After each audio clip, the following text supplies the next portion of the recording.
President of SAP, and we have spoken extensively on this topic a lot of times.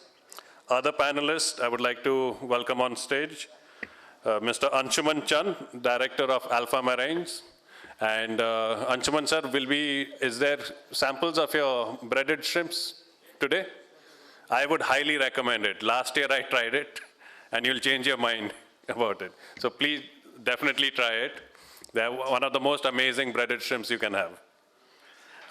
Mr. Gulrez Alam from NFB Agro and Foods, and Dr. Kaushik Jingham, Director, Avigna Associates Private Limited, and Mr. Amit Sharma. So just give yourself 5 minutes while they set up the stage. Thank you.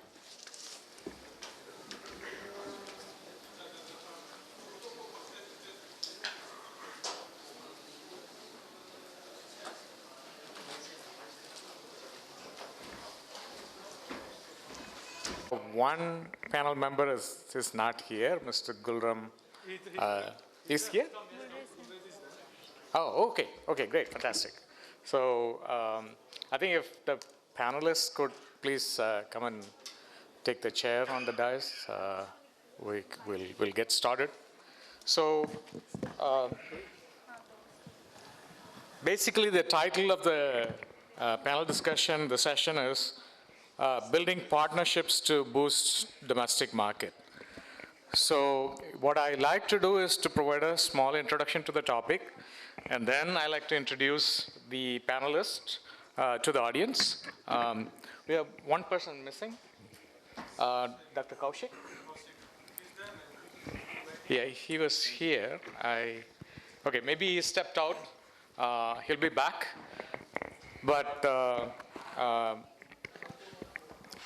But what it is, we talked about how this domestic marketing arose from a large, established, highly valuable export market. So the partnership for that business is already established. But can we take those collaborations, the entire, like we saw a tremendous increase. Dr. Kaushik is here.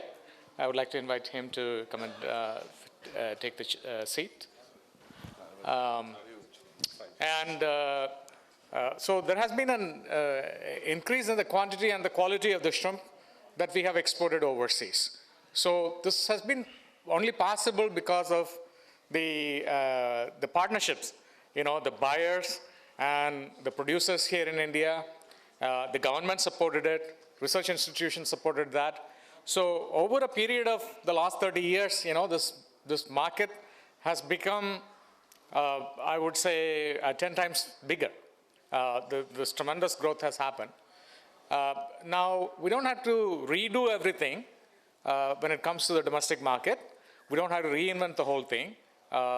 We could use the existing infrastructure, but then we need to adapt some of the things to the needs of the new market opportunity. So what sort of collaborations are necessary? One thing that we did with the Society of Aquaculture Professionals is that we looked at this, how to do it.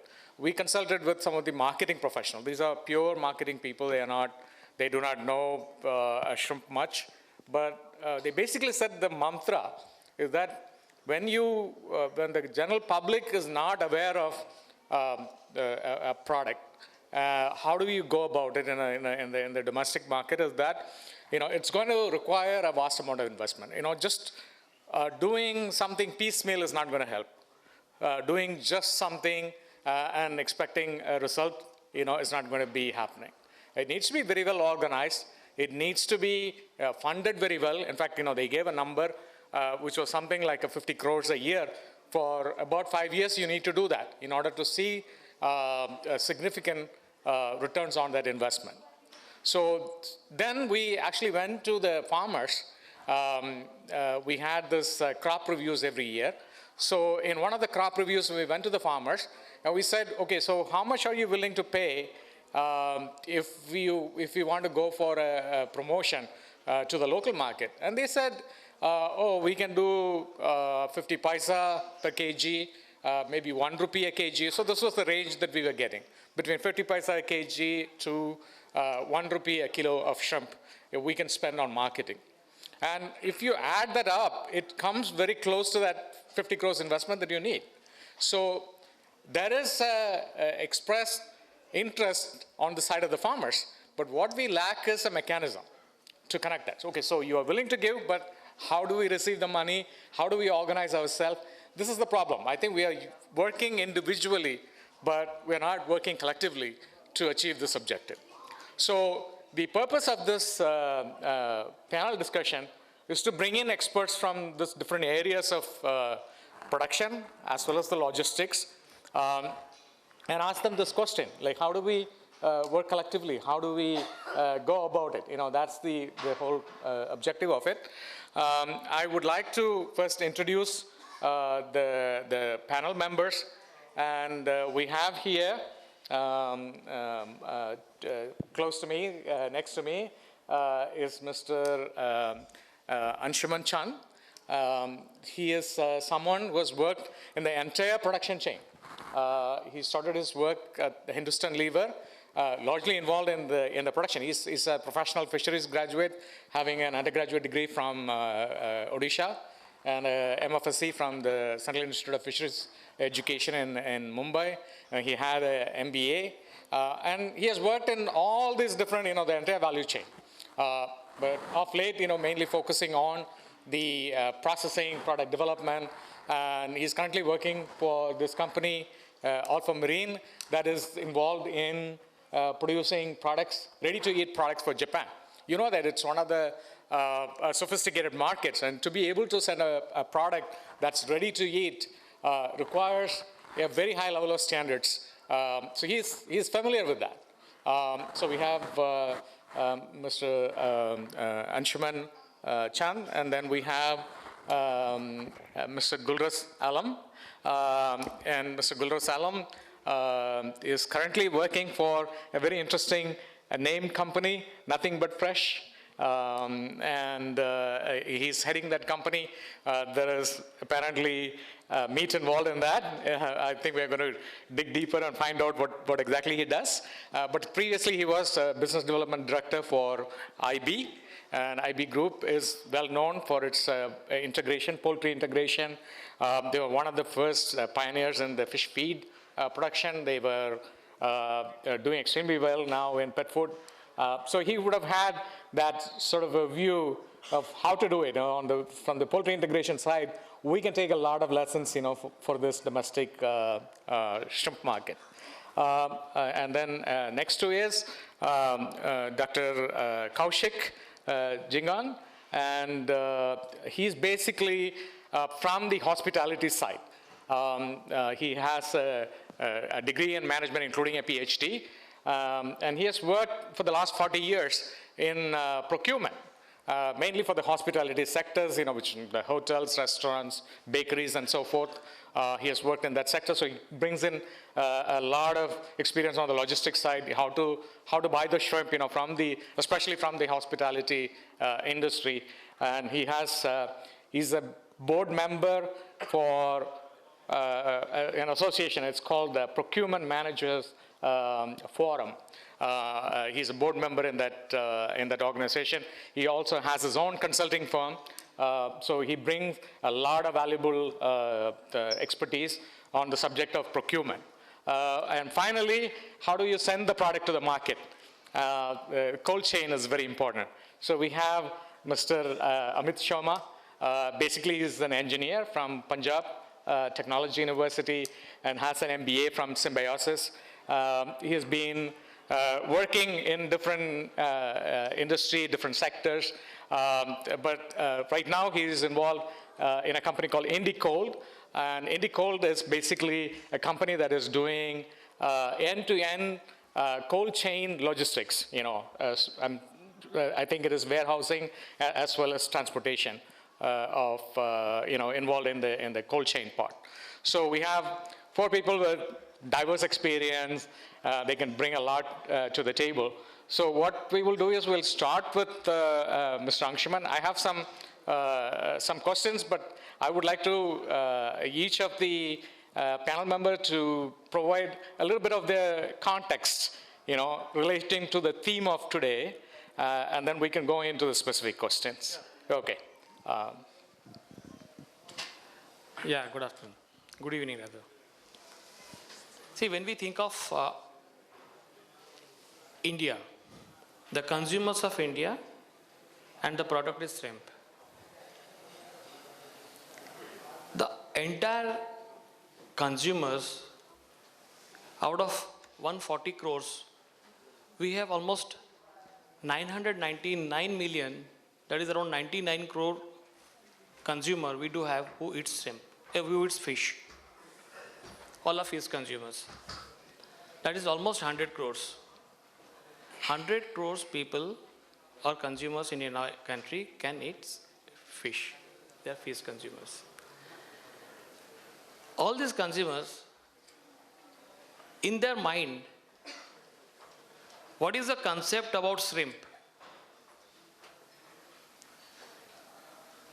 As a fruit, as a vegetable, as a chicken, as a mutton, as a fish, something is there. But what do they understand about shrimp?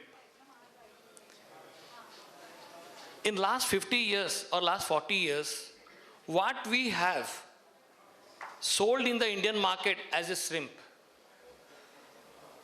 shrimp has been always designated as an export-oriented product.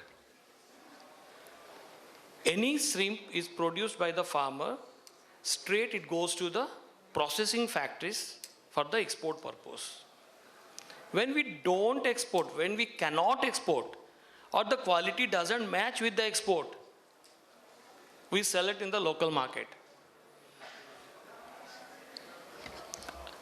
We sell it in the local market, we refer it as DC or whatever, that has gone to the market. And that has been spreaded over the country, and it has gone to the hotels, it has gone to the retail market, it has gone to the catering, it has gone to the HoReCa. Then what is this product about? Second thing is, when we think of eating something, and when we think of liking the food, there need to be two things. One is taste, and one is flavor. Without a good flavor, or without a proper taste, we cannot consume it. We just eat it by the name. Can we eat a rotten apple? Can we eat a rotten fish? Can we eat a rotten chicken? If the color of the chicken changes, we are not going to buy it. So how do we expect that we will go for that shrimp, but we eat it?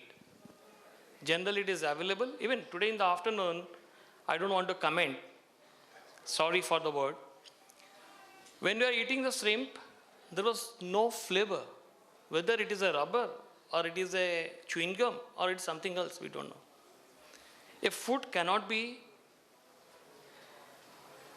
a food without a flavor. A food cannot be without a taste. We add taste, either salt, some sour, some, and then we eat it, that's all. Now, as Mr. Akula said, the export market is going to get a hit, and we are thinking about the local market. Indian market, retail market. For the survival of the exporters, for the survival of the farmers, yes, that is very important, I do understand. But it is whose responsibility to see that Indian consumers, who are own consumers, our mother consumers, they get the right product. Today, in our country, who holds the maximum amount of shrimp in the store? Exporters. Because export is still on, and it will be going on, and we are dependent on that. We cannot think of anything except export. Now, Since we are thinking like the affordability has gone up, the taste has gone up, the value addition has gone up, we can think of certain new products. I've been trying to get into some kind of new products which is already there. Braiding is not a yesterday's product. Braiding is a 100 years old product. Our grandmother's grandmother used to do pakoda and all that. That is braiding. Now we are using braid for the braiding product. Earlier it was something else. Still that is going on. The most important thing in this case is the freshness, the taste, and the flavor. If you can match it and get the products available to our 99 crores population, it is not non-veg and veg, sorry, it is no non-veg and veg. It is fish eater and non-fish eaters, simple, there are two things. And who are the fish eaters? 99 crores people in this country, they are fish eaters. So our country has got a huge, good, tremendous requirement of this shrimp as prawn in good types, different taste, different flavor. So how we can get this product to our customers, to our consumers, that is very important. Let us discuss about that. Yeah, we will come back to that. So we have time till 6:30. So again, if you could please provide a little bit of context, I think from your background, being involved in the poultry integration, and particularly processing the chicken. Particularly from processing the chicken, chilled chicken. I will request all our exporters, those who are holding 98% of the shrimp which is produced in our country, they should not sell any DC, they should destroy it. They should enhance, they should try the best to sell or forecast or distribute the good product to the consumer where they'll understand what is the taste of shrimp. So there will be a demand. They will understand what is what. Like, don't we destroy the fish or don't we destroy the vegetables which is getting rotten? Then why not shrimp? Anshuman, we'll come back to you. Can you please pass the mic to Mr. Alam? Thank you, Victor. Yeah. Thank you so much. So again, if you could relate to your background, and also please remember one thing. I'm a little lost here, so Yeah. let me put the context back in place for the audience and for the people on the panel. Yeah. Why are we here? That's important. So we are here for what? Can you put this context right to the audience and us, please? And are we here to promote shrimp? Are we here to promote the consumption of shrimp? Our specific, Are we here to promote the production of shrimp? What are we here for? I really want to set the context right for the audience. Well, I think, if you look at the people here, I think most of us are basically from the production side. Am I right? We're mostly from the production side. Most of the people I know, I've seen, my friends are from the production side, including me. So Yeah.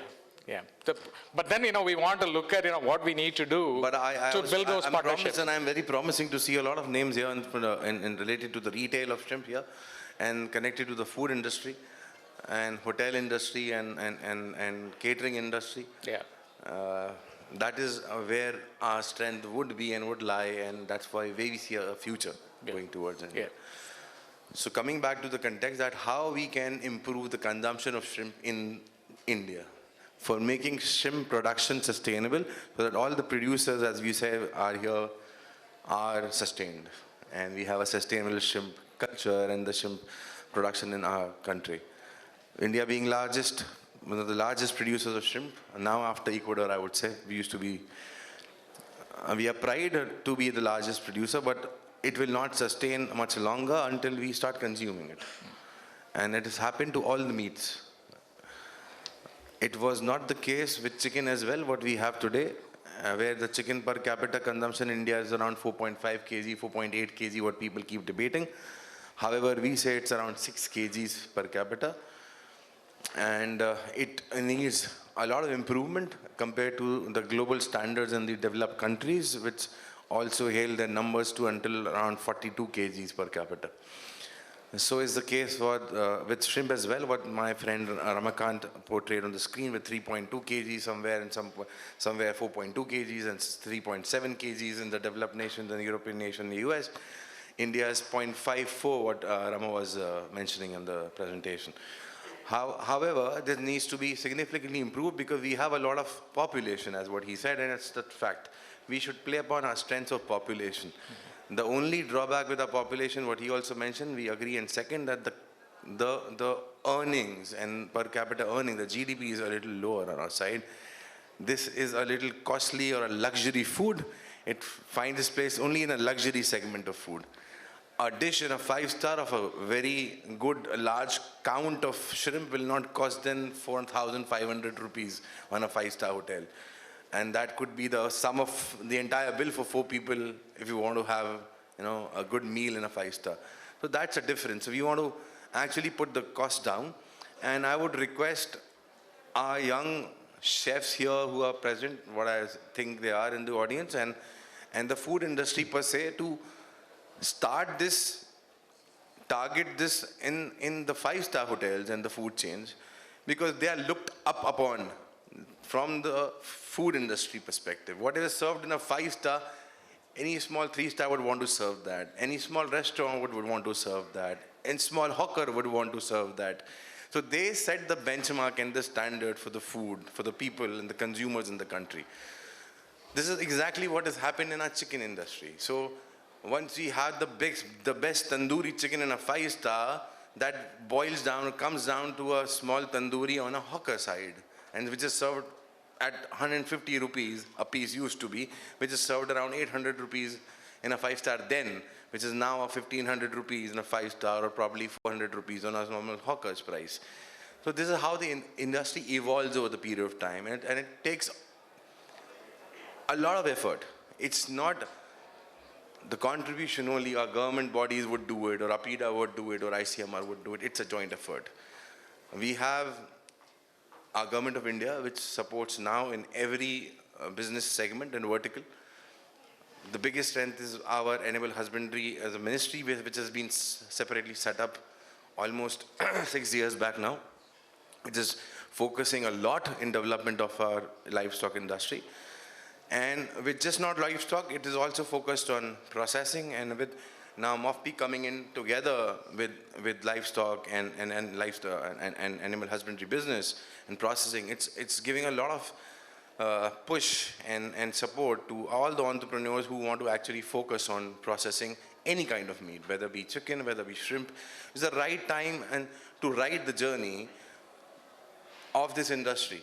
So I would say everyone in the room that we should focus jointly to improve the consumption of shrimp in the country.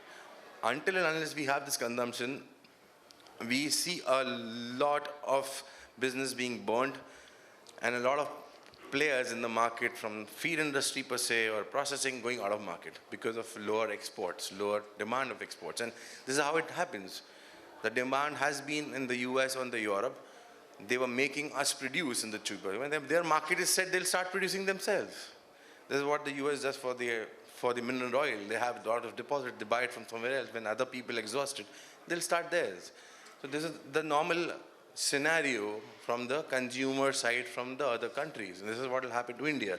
We're exploiting our waters, we're exploiting our lands for production to somebody else. When they'll stop it, our businesses will completely get ruined. So we need to have a sustainable business. For that, a sustainable consumption is important. And it's a joint effort by our production industry. Here? May I ask you a question? Yeah. So we are talking about consumption. Yeah.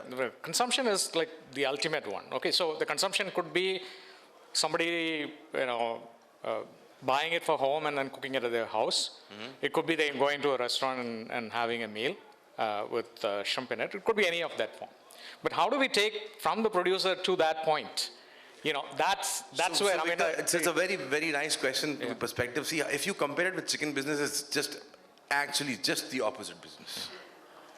Where in India, we are looking forward to export, and we are not able to because of our costs. Where in shrimp, we export 98% and consume 2%. It's just the opposite. Absolutely opposite. Yeah. where we are getting into processing in chicken, where the chicken processing market in the country stands still at 4 to 5% of the entire production of livestock of chicken. The shrimp is completely processed, 100%. I would say 95%. I'm not talking about the coastal catch. I'm talking about the inland aquaculture, brackish water culture, which is completely inland, which is 100% processed. And only 2% sold, which is probably not exported, or a livestock or a old stock or whatever, loose stock, I would say. And also one more thing, is that, I don't know what is the percentage, you would probably know that. What percentage of chicken is consumed as, fresh or live chicken? Wet market is 95%. 95%. 95%. So, it's just the opposite market. Yeah. Absolutely opposite. Yeah. But then I feel, this is one of the problems that we have. But Victor, what has happened for the benefit of the audience, this market has been developed in the last 45 years. The breeded chicken, which is in the farms, was not the culture of in the country. We used to have the desi chicken, right? So this is developed by a breed called, which came with some few players in the country, and there are a few others who started breeding from outside. There were European and American companies who got their breed in India, start to develop the market. So it's taken 45 years to develop it, where we are today, at a consumption of 4.5 kgs of farm chicken, right? It's not going to happen overnight in 4 years or 5 years in India that luxury food of 800 rupees a kg compared to 250 rupees a kg of chicken would be developed in like overnight or 5 years or 2 years. It will not happen. But then poultry processing is going up. But we have to start it somewhere. Well, I'm saying that the best part of shrimp is we'll cut down the period and cycle, because now our economy is better than what used to be 40 years. People have started to eat better food. They realize better nutrition, especially after COVID, what Rama was also saying, and I second it. And people now are aware of the nutrition part of it. They have to be made more aware. Obviously, the masses, the educated people are. So keeping about the religious taboos and the sentiments aside, if you talk about only nutrition and food, the necessities, it is the best food. And it's supposed to be told to the people. More important, you have to make it available to the consumers. Yes, very important, because until he... But there is always the egg and chicken, right? 100% available to the consumer, but shrimp is not available to the consumer. So my friend, that is where the point comes in, which is why I said it's an advantage for the shrimp industry, because it will progress it will progress with a very fast pace, because we already have the processing established in the country, which can make the product available in every part of the country, provided there's a good cold chain in the country. The problem with chicken or shrimp or any frozen food today is the cold chain in the country, which is now on the rise because of the beautiful infrastructure of roads and the other stuff which is being created by the government of India. Earlier, we could not even imagine. One second, see, if you compare chicken and shrimp, chicken can be marketed in the live form even. You can put the chicken in the live form in some cage and you can sell it, but shrimp cannot be. Yeah, right. Yeah, so you need cold chain. The most important infrastructure that is on the rise. It is getting built, and I would see in the next 10 years, give it 10 years, we'll have this 0.5 per capita consumption of shrimp become 1, just double in 1 year. Yeah. 100%. Sorry. So I think One second. I would like. Yeah, you finish your point. I want to move to the next. Yeah, very important thing here is we cannot present shrimp the way chicken is being presented in the industry or in the market. We have to think of shrimp presenting to the customers maybe in different forms, which will be value-added forms, ready to cook, ready to eat. In that way, it will go definitely very good, and consumer will definitely accept. Instead of raw shrimp, of course, raw shrimp will go with like your cold chain and other, definitely. What you are saying of processed, breaded, everything requires cold chain, my friend. Without cold chain, you cannot transport anything to the consumer. Well, that's the point. Sir, I'll skip you, and then I will go to Amit Sharma, because he's right there on the topic of the cold chain. So I don't have the data, but I have this anecdotal evidence. I was attending Poultry India last week in Hyderabad, and everybody was speaking about the expansion in poultry processing, And then I asked, where is it going? And they said, the cities are not having enough, for example, the city of Hyderabad itself, or Bangalore itself, where there are a lot of processing plants located, still don't have enough. So they go far away to bring the chicken to the cities and all of that. And particularly for the HoReCa segment, the preferred farm is processed farm. They cannot handle live chicken in any way. Yeah. So they need the processing plant. This is why the processing in the poultry industry is expanding. Now, you are from the cold chain part. How do you see that? How do you see the expansion of the cold chain network in India? Because that's very important. Without that, we cannot do anything. So if you could please, provide your perspective, it'll be helpful. Thank you. So there is a saying that the grass is greener on the other side. India has no dearth of cold chains or cold storages in India. They're huge. In fact, the occupancy level, as per one of the reports, is only 60%. The problem is, are they at the right places or not? So the government put a lot of focus on building cold chains for fruits, vegetables. You still see a lot of wastage happening, largely because the government policies, I would say, they started with a smaller cold chain concept that moved into a larger requirements over the time. What happens is government gives a subsidy and puts a cap onto it. The government wants us to make cold chains, but only for individuals. No corporates are getting any subsidies for building a cold chain. That's why the sector is so fragmented, so disorganized, that people are building cold chains for getting a subsidy from the government. There is a cap of, let's say, in certain states of a 10 CR, so he will and he knows I can get it for 50%. They will inflate, make a case for 20 CR, get the 10, and maybe build the entire cold chain at 12 CR.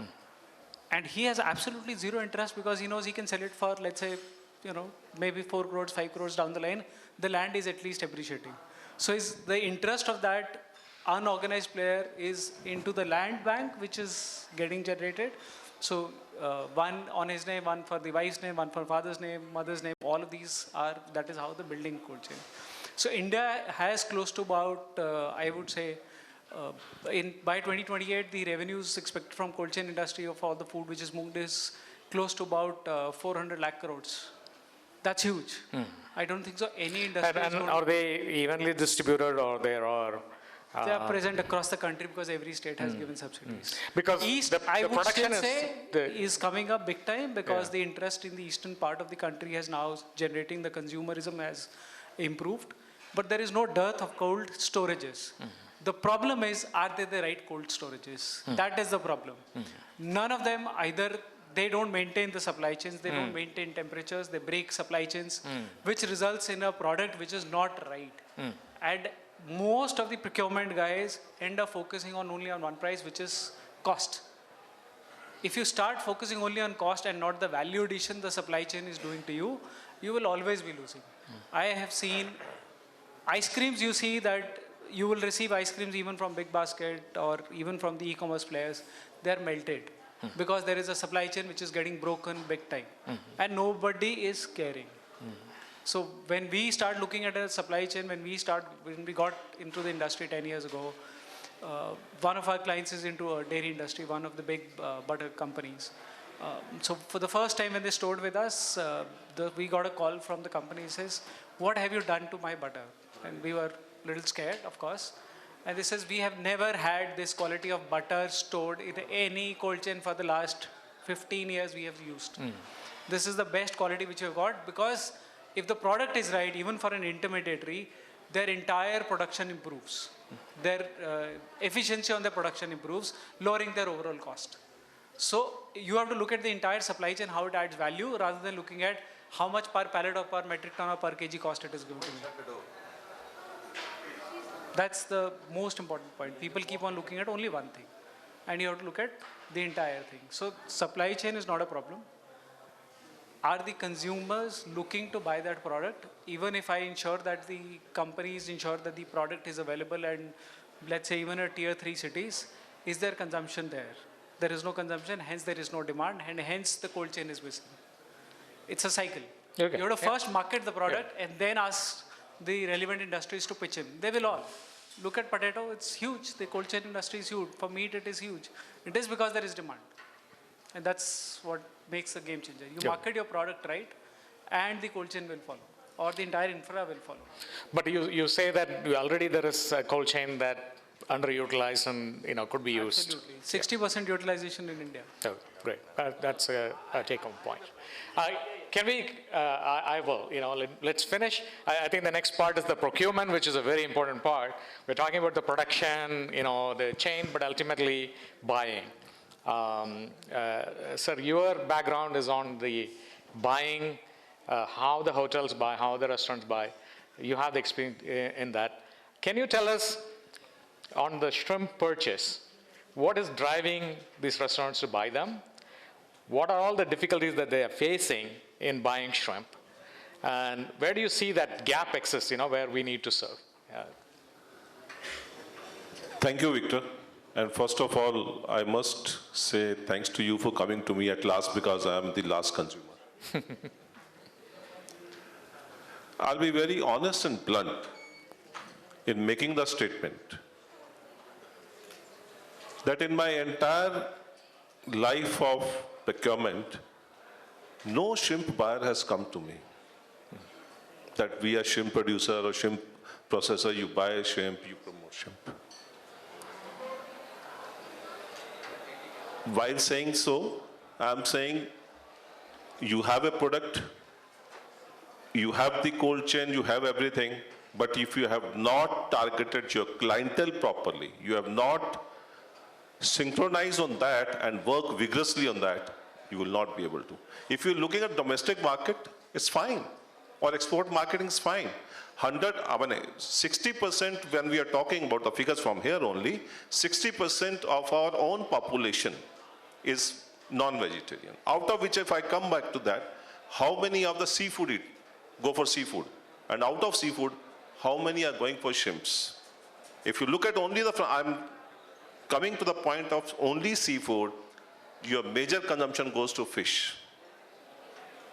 If I look at the menus of any hotel industry, any hotels, if you look at the shrimp portion, last line. Why? Because we have not marketed into that sector. If you go to the caterers are selling the plate for 4,000 rupees, 5,000 rupees, with the hefty marriages. But if you look at the point of shrimps there, very rare, because we have not approached them. Our marketing strategy has to work in synergy with those players if we really want to work on the shrimps. Like somebody, from the panel or from the speaker has said that we look from the export first, and whatever is the residual which has not been exported, that sell to the Indian market. It should not be.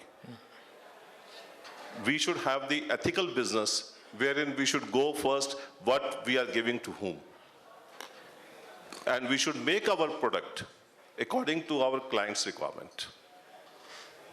I think that is from my side, input from my side. Okay, so you are expecting that there has to be, can you compare that to another? Yeah, I'll compare it. Compare it to, say... I give you the example. Yeah. I give you the example. Yeah.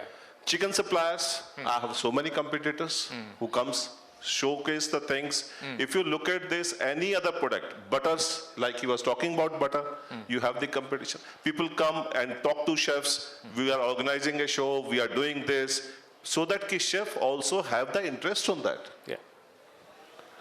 Here what is happening is we are going other way around. If some clients ask me that I need to put shrimp in my menu, then we run around to find out the supplier for that. Oh, okay.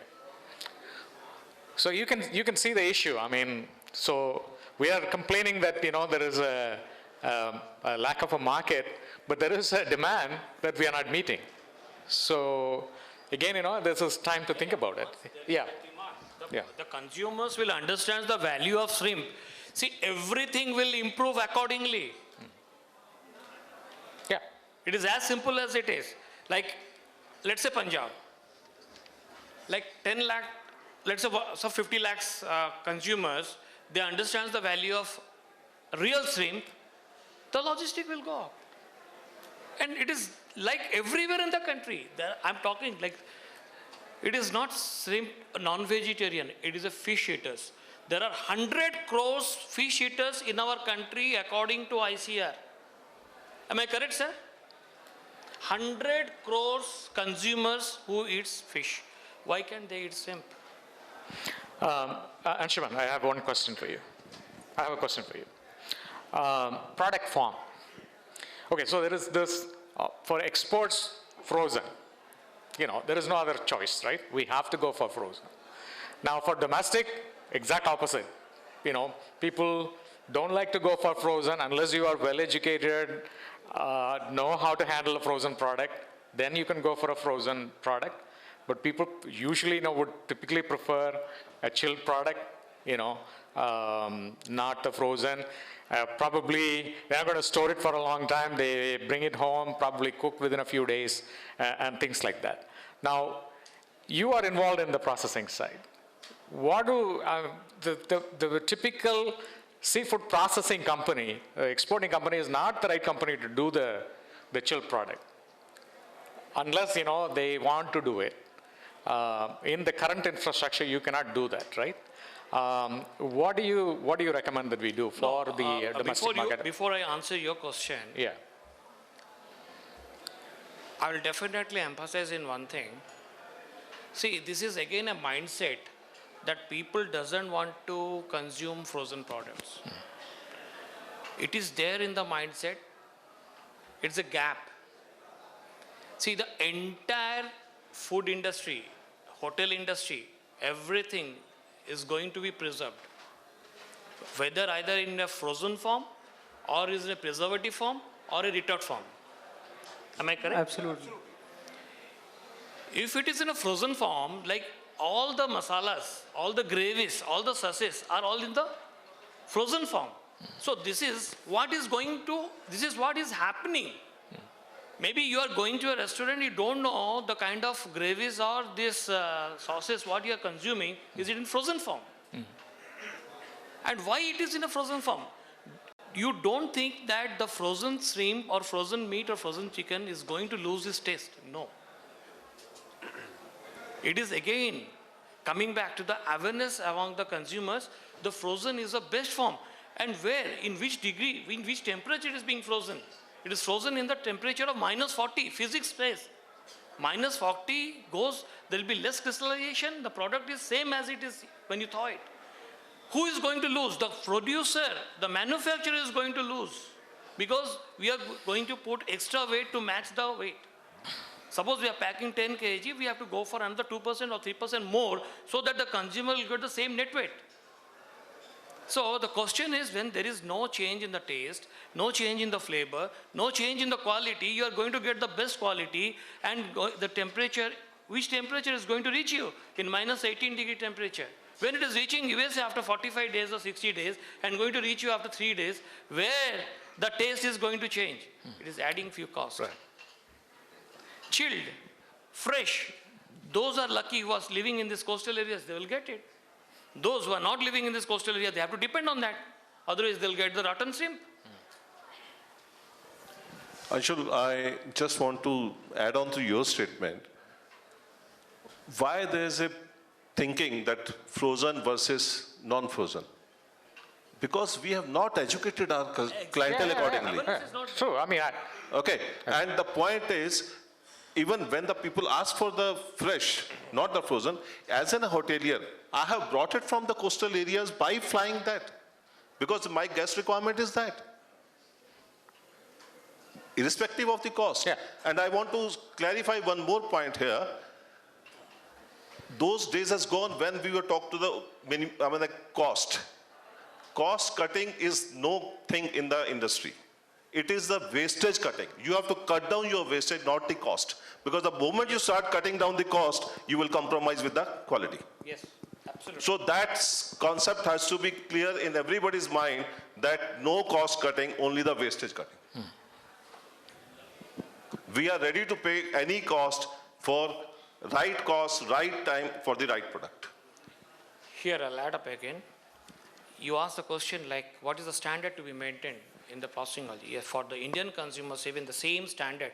The factory has to be BRC, has to be BAP, has to be AC, whatever. Standard need to, standard is not the certificate on the wall. Standard is the process in the floor which need to be maintained, which need to be followed. The product will be good. And product has to be good, and we have to produce the base product, and there should be rules, there should be laws which should be implemented, that the products which would be available for our consumer Indians, the same quality which is available for Americans, Europeans, Japanese, over. May I ask the same question to Gulruz? The question that I asked Anshuman, what is your point? Now you are coming from the poultry point of view. What do you think?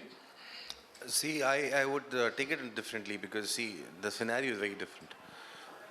Chicken can be produced everywhere now. Shrimp cannot be.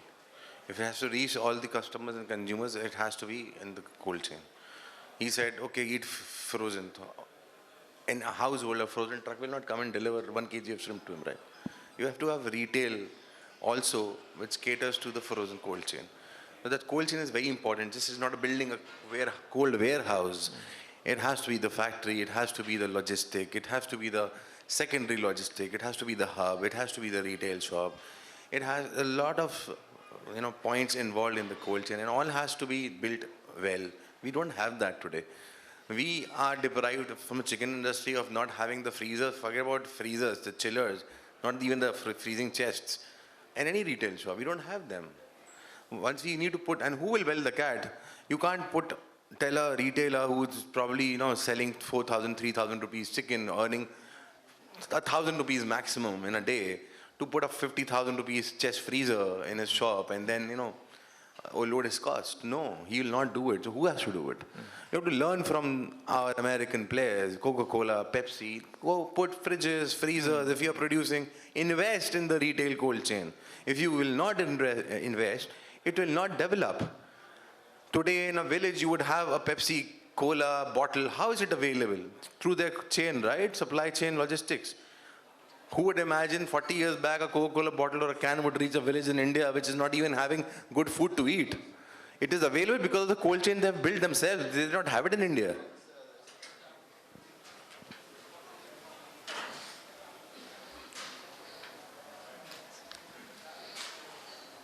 Okay, let's make an announcement. No, Good evening to our Honorable Mr. 5 minutes and wrap it up. From the panel. So we don't have that cold chain currently in India. So Pravesh, you would take time to introduce. No, just only moment. Carry on. Only make an announcement only. So it is a proud moment for all of us. Now the chief guest of the event, Sri George Korean, Honorable Minister of State, Minister of Fisheries, Animal Husbandry, Dairying, Government of India has arrived. So a big round of applause for him. So sir, with your permission, I think we'll continue next 5-10 minutes, then we'll wind up. So, and then we'll start the program. Thank you. So we were talking about the cost, and thank you for Mr. Sir being here. So he has to hear our pain. That also there has to be policy that, as what my colleague said, the policy which have been made for cold chain was not apt for the industry focus. It was just to do what we also have no clue. We're just building those capacities of warehouses of cold chains. It was not required, and they were not even utilized. Okay. So as government, everybody, as I said earlier, it has to come. They have to come together to develop this market. Otherwise, it will not happen. Chicken took 40 years to develop where we are today at 4.5 kgs. So shrimp may take 15, 20 years to develop to 2 kgs, 3 kgs. But I can say definitely in next 10 years, we'll have 1 kg plus per capita of shrimp. Provided the way we are working together, we need to get closer. America has done that. I guess the exporters here who are present would know the SAP and the other people who are the association members for the exports. They were asking 50 cents for every ton of shrimp export every country does to be utilized as market development fund in the US, taking money from us, our producers itself. Yeah. So why, if we can pay them 50 cents per ton, we can probably pay the same amount, even 50% of that in India to develop the market, and we'll be on a better position. So we need to have that done collectively, for sure. So a related question again to both. Good condition. We are in a better position. The only thing is that we have to. Is we work with Jeera. So as per them, the fish consumption in India is 7 kgs per capita, which is more than chicken for that matter. Okay. which is a surprise to anybody. Yeah. But yes, it There's is a lot a of fact. marine fish, 7 kgs per capita. And out of that, what my friend Ramakant showed in his slide in the previous speech, that yes, 0.5% per capita is the consumption in the country today. However, it is concentrated. It is not well spread. That's the point. Yeah, right. It is only concentrated in coastal areas and in metros. Yeah. It's not distributed. I would say 70% population of India does not know what shrimp is. Pehli baat to, I would say there is a lot of misconception. People can't relate to prawn, shrimp and jhinga. They don't know it's the same thing. But yeah, people differentiate it. Yeah. Right? All are crustaceans, same species, different species and different sizes. Yeah. But it's the same thing. Yeah. People have not even seen and tasted it. So what he was talking about, it should be not leather, this, that. Show them the moon, then they know what it's round or a square and it's white and not blue. So this is how it has to be. We have to make things available to them for them to experience it. Then to differentiate and send benchmarks. Yeah. So it's a long journey to follow. And we see that for the exports, we have fantastic data because everything is recorded by the customs. We know how much, is exported. So we know that much is produced. But then over that, there is this domestic consumption, which you ask someone, they will say, Mumbai sells about 50 tons a day. That includes, Victor, the coastal catch also. The coastal catch, the sea catch is the part of it. Yeah, but it's constant, because it's 50,000 tons and then, yeah. So that's constant. Farming is the one that is going up and down. So that is one requirement, that maybe the institutions can take a look at that aspect, at least quantify, what is the consumption in the domestic market. Okay. Any numbers there? Oh, okay. Yeah, that is 72%, 72.1%. Nobody has segregated it. So. Yeah. No, my point here is like when somebody can eat fish, they can eat shrimp also. So they are the shrimp, we can consider them, there's also shrimp uses. So we are not saying that they are like in entire meal they use only fish, like maybe 1 meal in a week. 1 meal? No, in a meal, 1 portion. Very, very positive and optimistic. I would say that's the way to go. Sir, I have one query actually. Sure. Indians and all the brands internationally also, they've come to India. Everybody has said India is a very different consumption market. The entire fish, a large amount of fish as well as the seafood consumption has been through the coastal areas, which is all the wet markets and is a fresh production. We prefer cooking at home for the reason because we want to eat fresher rather than the frozen. Hence the frozen food, while it has been moving into the cold chain and the food keeps on moving from a kitchen to a factory, the whole point is if you are marketing it as only as frozen and you are not ready to change your product lines to suit the Indian consumer a lot more, it is going to be difficult and it's going to be a different journey altogether. I'll give you one simple example of a recent study which was done for a very different product called as parathas. You would have seen a lot of parathas, frozen parathas coming into the markets now, right? All of the brands, literally all of them are facing a tough challenge. People are not ready to buy a product which has a shelf life of 12 months. So one of the brands did a recent study, group studies on various product lines. They had consumers and everybody said the same thing. Now what they have done is, while they make the products in the same way, they send it to a distribution point, which is a cold store, with a longer shelf life, repack thaw the product to a chill and repack it into a chill facility so that it goes into a shelf life of only 10 days. Their sales have gone 3 times. For the same product, they've just changed that to suit the Indian palate and the Indian consumer far more often. I was having a discussion with sir earlier. Indians, coastal, especially the food and what I have been right from the beginning eating shrimps and prawns and same thing, is the fresher one with the head on while in the cooking Indian curries. Whereas with the headless shrimp does not taste the same. Whether it is because of the bad quality frozen shrimp we get or the taste is there in the head and that. So you will have to see whether it makes sense to create a product for the Indian consumer which is frozen with the head on so that it can be used in a multiple variety cuisines and curries which are Indian. and more suitable to the Indian taste, so that the person doesn't have to go to the fresh market, buy shrimps from there, get it done. It is available right in your freezer, take it out and start cooking it. That marketing and that entire journey of from the production side also has to be thought about. Is the consumer really looking for a frozen food right from day one, or the availability of a fresher or a chiller space with a lower shelf life is something which will drive the consumer towards that product line? That's, I think, something from the marketing side is rather than a cold chain. Well, there are some technical difficulties, I think, on the head-on. Before that, I would tell you how difficult it is to do Victor, so that. before that, I would say it's a part of the cold chain. You have to put the cold chain in both in place, for chill also, for frozen also. But the point is, first of all, we have to create that category. In chicken, we have done that. So in chicken, there is wet, there is fresh, and there is frozen. There are 3 categories. Here, there are no categories.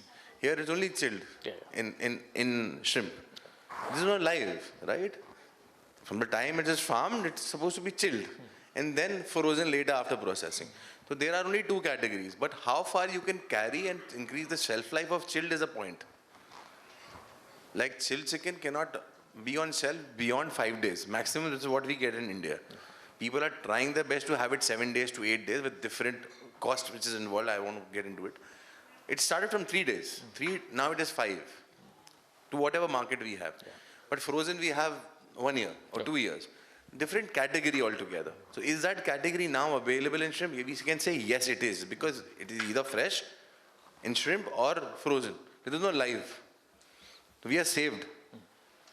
But how far can we go with fresh? That's the point. With different palates, different cuisines, different way of consuming it. People don't know how to, they have not seen shrimp, I'm saying. You go to any village or interiors in India, have they seen shrimp? Have they seen? I'm being very honest. Have they seen? No. But that's the difference. Awareness is availability of product. Again, I think our keynote speaker, he mentioned about Mr. Akula, mentioned about something like NECC. He actually, sort of a promotional he actually summarized the entire event in the last slide. Yeah, he actually gave all the answers. 100% I'm seconding it. We need that one. So you can also look at the organizations from the US, the ones which basically promote blueberries, the frozen strawberries and all of that. So they put in a lot of effort, do culinary shows, do train the chefs, do all of those marketing efforts to ensure that the consumer is looking to buy, and they are tasting those events. That's an industry-wide effort which you will have to create and build, rather than only saying I am only a producer and I want to sell. You will have to start creating the market for India, and the entire I would say the industries which are going to support you will all develop. There is no specific, I would say, industry needed even for a cold chain. The prawns, shrimps can go along with the fish in the same cold chain. It's the same cold supply. There is no difference. Everything is moving in -18. So it's already there. Fish is there, chicken is there. It's already there. So you don't need an additional new supply chain to be built. It is there. You are not. The demand is not something which you need to generate. Well, the models are there, and we know what to do, but how to do it is the question. Here I'll tell you. The infrastructures are already being created. There are 400 odd manufacturing units across the country where this raw material is available. When you need to survive, you have to explore. When you have to explore, then you'll get the way. When there is a way, it will get spreaded out, and it will be available in 4 to 5 years' time. It will be improving, as he said very clearly, that it will take time. Of course, it will take time. It's not going to happen over the night. Because we never thought of the situation will come, and we never thought of there will be a popularity, there will be affordability among the Indian customers, which is going to happen. And majorly it will be, maybe I don't know the percentage, major percentage will be consumed in the cities like where the people can afford to have it. So it will go on. I have one more question. I'll tell you a very live example, just to quote. 40 years back, I remember our family when we started with chicken. Is to go with 4 chickens to a restaurant, give him, sir, ye rakho, free mein banao, khilao, paisa mat do. We did that over the period 40 years back, today what we are because of that. How many people are ready on processors to go and give 2 kg free chicken to every kitchen restaurant? That has to be done, right? Market consumption does not develop for free without sweat and cost. So you have to put in the flesh. And then I think, when we open, Aditya ji said that, that right now, the exporters are very bullish. My question to you, because you are in the processing side. Again, sorry? Okay, so today we may be talking about domestic market because export markets, have not been doing well. But all the processors who are exporting, seeing the domestic market as a sort of a competition for the raw material, and again, like all these fluctuations, in the export market prices, what do you think would have an impact on the domestic market? No, the thing will run. See, there is some issues in the export market. That doesn't mean that the export market has gone out of the control. There is demand. If you say like last 2 weeks, again US market is going up. The prices are going up. We are making profit out of that. Yeah. There was very less demand from Japan market, now it again improving. So this will be, but now, like most of the exporters and many more will come, who has got the major hold of shrimp in their place. They understand that India is going to be a very good market and we have to go with the good products and different forms for the logistic point of view. And even the demand for the value-added products in different form in overseas countries like export market also going up. Instead of going for this headless shrimp, only PD, things are changing. See, at the same time, things will go in the export market as well as it will penetrate in the domestic market. Okay. Any outsider perspective from what you are seeing related to all these issues? Say, for example, prices vary a lot, subject to other things, outlets. How would hospitality industry see that? How important is the stability of the raw material for them? See, that's what I'm going to come. Yeah. Consistency of the product, quality of the product, these are the things which any hospitality sector procurement guy will be looking into. Because he is not the direct consumer for that. He has to give again to his guests. And his credibility is also at stake. So he has to be more conscious on that. So when we are talking about the things, domestic market or international market, in today's world, I have no hesitation in saying that market can be created also, demand can be created also, provided you have to put in the marketing fund, do the awareness, do marketing. I mean, if I tell you, for any sector, any product, sometimes it happens the cost of the product is not that much, but is the marketing cost. And then ultimately you win the game. Yeah. I have one more question for you. One more question. Yeah. So I said a shrimp can go into a consumer, direct consumer, right? A housewife or a husband goes and buys some shrimp for take home and cook. And then there is this other restaurant market. There is the other restaurant market. Which one is the one that is easily accessible based on your experience? What we should, as producers, should we target the HoReCa over the home consumption? No, I think retail is much easier in that case. Yeah. Only the things in while doing the retail marketing, you have to be consistent on 3 points. First is the quality, disease-free, and should meet all the parameters which we are doing for the international marketing. Okay. It should not be other international marketing having a different parameters and the local marketing has a different parameter. That should be avoided. Okay. Thank you very much. I have a difference of opinion. I should say, we need to wrap first, it up. first target is the HoReCa. Okay, okay. That's very good, yeah. You agree, HoReCa? Yeah. Okay. They are both are different strategies. You will have to decide. Okay. Okay, so we are wrapping up now, and this will be the end of this panel discussion. We're going to move to the next program. Thank you. Thank you, sir. Thank you.